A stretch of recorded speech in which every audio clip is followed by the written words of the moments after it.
अहम खबर है, वज़ीर-ए-आज़म शहबाज शरीफ का सह मुल्की दौरा मुकम्मल, वतन वापस रवाना। शहबाज शरीफ ने सऊदी अरब, कतर, तुर्की में अंतालिया का दौरा किया। अहम दौरा है। वज़ीर-ए-आज़म ने तीनों बरादर ममालिक की क़यादत से मुलाकातें की, जबकि अंतालिया डिप्लोमेसी फोरम में आलमी रहनुमाओं से भी मुलाकातें की गई। खित्ते में अमन के क़याम और आलमी सूरत हाल पर तबादला ख्याल हुआ। तफसीलात क्या है, फ़हद चौधरी से जानते हैं। जी फ़हद।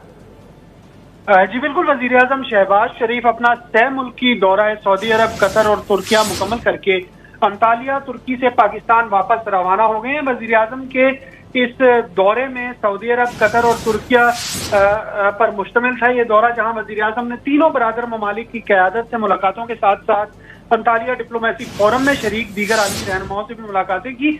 और अपने दौरों के दौरान वज़ीर-ए-आज़म ने बरादर ममालिक के साथ ताल्लुकात की मज़ीद मजबूती, खित्ते में अमन के क़याम के लिए पाकिस्तान की कोशिशों और खित्ते और आलमी सूरत हाल पर तबादला ख्याल किया। इस दौरे के दौरान वज़ीर-ए-आज़म शहबाज शरीफ के हमरा नायब वज़ीर-ए-आज़म इसहाक डार भी थे।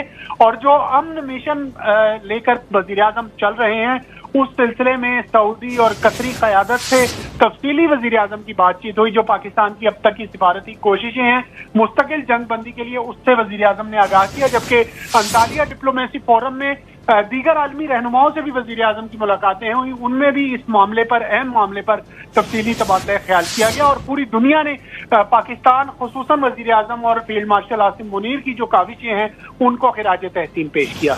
जी फ़हद चौधरी अपडेट कर रहे थे, आपका शुक्रिया। सब्सक्राइब करें और बेल दबाएं ताकि कोई खबर रह न जाए।